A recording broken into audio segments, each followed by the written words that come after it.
Assalamualaikum, halo adik-adik, ketemu lagi dengan kakak di channel Kimatika. Di video kali ini, kita akan belajar materi matematika kelas 7, yaitu tentang himpunan. Di mana pada bagian ini, yang akan kita bahas adalah konsep himpunan dan jenis-jenis himpunan. Himpunan adalah kumpulan dari objek-objek yang dapat didefinisikan dengan jelas, sehingga dapat kita tentukan dengan tegas mana yang termasuk anggota himpunan dan mana yang bukan termasuk anggota himpunan. Untuk lebih jelasnya, perhatikan contoh berikut ya. Misal yang termasuk himpunan adalah kumpulan ibu kota provinsi di Indonesia. Kenapa ini termasuk himpunan? Karena bisa kita tentukan dengan jelas ya, kota-kota apa saja yang termasuk ibu kota provinsi di Indonesia. Misal, kota Semarang, Bandung, Pontianak, Palembang, dan lain-lain. Kemudian contoh yang bukan himpunan adalah kumpulan kota-kota besar di Indonesia. Nah, di sini belum jelas ya, kota-kota besar yang dimaksud itu yang seperti apa, bagaimana kriterianya, dan bisa jadi pendapat orang mengenai kota-kota besar itu berbeda. Jadi, kumpulan kota-kota besar di Indonesia bukan termasuk himpunan. Jelas ya? Kita lihat contoh yang kedua. Kumpulan nama-nama timnas sepak bola Indonesia yang tingginya lebih dari 180 cm. Nah, ini juga merupakan contoh dari himpunan ya. Kenapa? Karena di sini sudah sangat jelas sekali bahwa tinggi yang dimaksud adalah lebih dari 180 cm. Jadi, bisa kita tentukan siapa-siapa saja pemain timnas sepak bola Indonesia yang tingginya lebih dari 180 cm. Misal Ryuji Utomo yang memiliki tinggi 183 cm atau Fahrudin Arianto yang memiliki tinggi 184 cm. Kemudian contoh yang bukan himpunan adalah kumpulan nama-nama pohon yang tinggi. Nah, di sini belum jelas ya, pohon yang tinggi yang dimaksud itu yang seperti apa? Apakah yang 1 meter, 2 meter, atau yang lainnya? Jadi, kumpulan nama-nama pohon yang tinggi bukan termasuk himpunan. Oke, bisa dipahami ya? Sekarang kita lanjut ke penyajian himpunan. Kita langsung ke contoh. Misal A adalah himpunan bilangan asli antara 5 dan 12. Bagaimana cara penyajiannya? Nah, untuk penyajian himpunan ada 3 cara. Yang pertama adalah menuliskan anggotanya. Caranya, kita tulis dulu notasi himpunannya, biasanya menggunakan huruf kapital ya, yaitu A sama dengan himpunan berarti menggunakan tanda kurung kurawal, lalu langsung kita tulis anggota himpunannya. Di sini dikatakan bahwa A adalah himpunan bilangan asli antara 5 dan 12.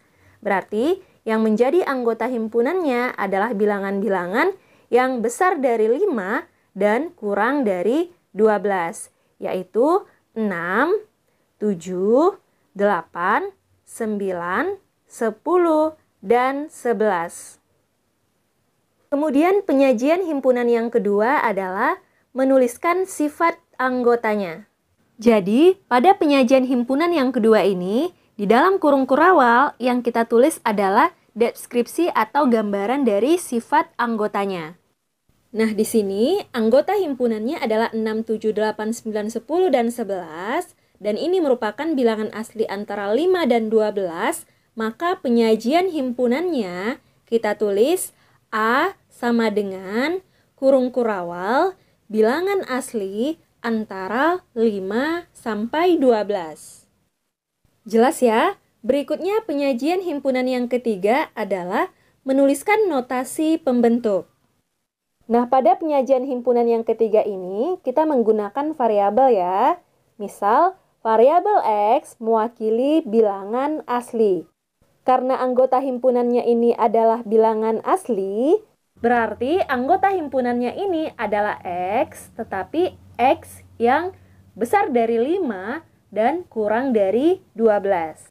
Jadi, penulisan notasi pembentuknya adalah A sama dengan kurung kurawal X, di mana X besar dari 5 dan kurang dari 12. X adalah anggota atau elemen bilangan asli. Bilangan aslinya kita simbolkan dengan A ya. Oke, jelas ya? Nah, dari 3 penyajian himpunan ini, diharapkan kita bisa menentukan anggota-anggota himpunannya ya, khususnya untuk penyajian nomor 2 dan nomor 3. Oke, sekarang kita lanjut ke cara menentukan jumlah atau banyaknya anggota himpunan. Jumlah anggota himpunan dinotasikan dengan N dalam kurung notasi himpunannya. Jadi misal kalau dia adalah himpunan A, maka di sini ditulis A ya. Misal A adalah himpunan yang beranggotakan 6, 7, 8, 9, 10, dan 11. Nah, untuk menentukan jumlah anggota himpunan A ini, berarti tinggal kita hitung saja ya. Jadi, jumlah anggota himpunan atau NA-nya sama dengan, kita hitung 1, 2, 3, 4, 5, 6. Berarti NA-nya sama dengan 6. Jelas ya? Lanjut ke pembahasan berikutnya, yaitu jenis-jenis himpunan. Jenis himpunan yang pertama adalah himpunan kosong atau null set. Himpunan kosong adalah himpunan yang tidak mempunyai anggota himpunan. Nah, untuk notasi himpunan kosong biasanya dilambangkan dengan tanda kurung kurawal yang di dalamnya tidak ada isi atau kosong ya, atau bisa juga dinotasikan seperti ini. Contoh, himpunan bilangan prima yang habis dibagi 4. Nah, himpunan ini merupakan himpunan kosong ya. Kenapa? Karena tidak ada bilangan prima yang bisa atau habis dibagi 4. Berikutnya, jenis himpunan yang kedua yaitu himpunan semesta. Himpunan semesta adalah himpunan yang memuat semua objek yang dibicarakan. Untuk himpunan semesta biasanya dinotasikan dengan S. Contoh, himpunan semesta yang mungkin dari himpunan yang beranggotakan 2, 3, 5, dan 7 adalah, perhatikan, 2, 3, 5, dan 7 merupakan bilangan prima. Berarti, himpunan semesta yang mungkin salah satunya adalah himpunan bilangan prima.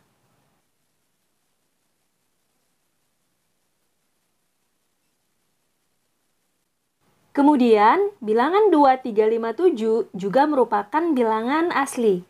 Berarti, himpunan semesta dari 2, 3, 5, 7 bisa juga himpunan bilangan asli. Selain itu, karena 2, 3, 5, 7 juga merupakan bilangan caca, maka himpunan semesta yang mungkin juga adalah himpunan bilangan caca. Jelas ya? Kemudian kita lanjut ke jenis himpunan yang ketiga, yaitu himpunan ekuivalen.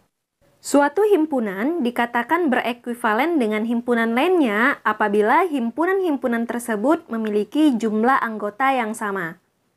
Jadi misal, himpunan A dikatakan berekuivalen dengan himpunan B apabila jumlah anggota himpunan A sama dengan jumlah anggota himpunan B. Contoh, A adalah himpunan yang beranggotakan 1, 2, dan 3. Kemudian, B adalah himpunan yang beranggotakan A, B, dan C. Jumlah anggota himpunan A atau NA adalah 3, dan jumlah anggota himpunan B atau NB adalah 1, 2, 3, 3 juga ya.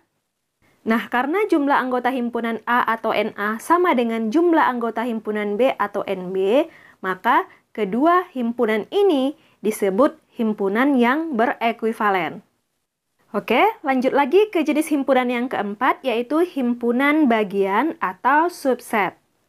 Himpunan A dikatakan himpunan bagian dari himpunan B jika dan hanya jika anggota himpunan A juga merupakan anggota dari himpunan B. Contoh, himpunan A adalah himpunan yang beranggotakan 2 dan 3. Kemudian, himpunan B adalah himpunan yang beranggotakan 1, 2, dan 3. Karena anggota himpunan A juga merupakan anggota himpunan dari himpunan B, maka himpunan A disebut juga himpunan bagian dari himpunan B. Jika dinotasikan bentuknya seperti ini, dibaca himpunan A adalah himpunan bagian dari himpunan B. Oke, jelas ya? Nah, sekarang kita lanjut ke pembahasan soal. Jika A adalah himpunan X di mana X besar dari atau sama dengan negatif 1 dan kurang dari 3, X adalah anggota bilangan asli, maka NA atau jumlah anggota himpunan A adalah... Nah, untuk menentukan jumlah anggota suatu himpunan, berarti kita harus menentukan dulu apa-apa saja yang menjadi anggota himpunannya. Atau bisa dibilang penyajian himpunannya kita ganti dulu dengan cara menuliskan anggota-anggotanya. Berarti untuk himpunan ini jadinya A sama dengan himpunan. Di sini dikatakan bahwa X besar dari atau sama dengan negatif 1. Berarti negatif 1-nya termasuk ya. Besar dari negatif 1 adalah 0, kemudian 1. Di sini dibilang kurang dari 3, berarti hanya sampai 2 saja. 3 tidak termasuk karena tidak ada tanda sama dengan. Lalu perhatikan lagi, di sini dibilang bahwa X adalah anggota bilangan asli. Sedangkan negatif 1 dan 0 bukan termasuk bilangan asli. Berarti penulisan himpunan ini salah ya. Kita tulis yang benar, yaitu A sama dengan himpunan, berarti anggotanya hanya 1 dan 2 saja. 1 dan 2 besar dari negatif 1 dan kurang dari 3. 1 dan 2 juga merupakan bilangan asli. Oke, ini himpunannya sudah sesuai. Tinggal kita tentukan jumlah anggota atau NA-nya, yaitu sama dengan 1, 2 atau sama dengan 2. Jelas ya? Lanjut ke soal berikutnya. Jika B adalah himpunan huruf penyusun kata gempa bumi, maka jumlah anggota himpunan B atau NB adalah sama seperti soal nomor 1 ya. Kita tuliskan dulu apa-apa saja yang menjadi anggota himpunan B. Yaitu B sama dengan himpunan huruf penyusun kata gempa bumi. Jadi gempa bumi ini tersusun atas huruf-huruf apa saja? Yang pertama adalah huruf G, kemudian huruf E, lalu huruf M, lalu huruf P, lalu huruf A, huruf B, huruf U, huruf M. Tadi huruf M-nya sudah ditulis ya. Jadi kalau huruf M-nya ada 2, tulisnya 1 saja. Kemudian huruf I. Sekarang kita tentukan jumlah anggota atau NB-nya. Tinggal kita hitung saja ya. Anggotanya ada 1, 2, 3, 4, 5, 6, 7, 8. Berarti NB-nya sama dengan 8. Berikutnya contoh yang ketiga. Tentukan manakah dari himpunan-himpunan berikut yang bukan himpunan bagian dari himpunan A, yaitu 1, 2, dan 3. Kemudian ingat, suatu himpunan dikatakan himpunan bagian dari himpunan A apabila anggota himpunan tersebut juga merupakan anggota dari himpunan A.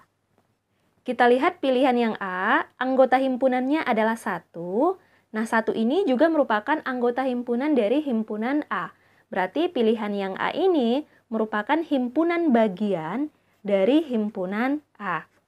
Berikutnya untuk pilihan yang B, anggota himpunannya adalah 1 dan 2. 1 dan 2 ternyata juga merupakan anggota dari himpunan A. Berarti 1 dan 2 ini atau himpunan 1, 2 ini merupakan himpunan bagian dari himpunan A. Yang ditanya yang bukan ya. Kita cari lagi. Pilihan yang C, anggota himpunannya adalah 2 dan 3. 2 dan 3 juga merupakan anggota himpunan A. Berarti himpunan 2 dan 3 ini juga merupakan himpunan bagian dari A.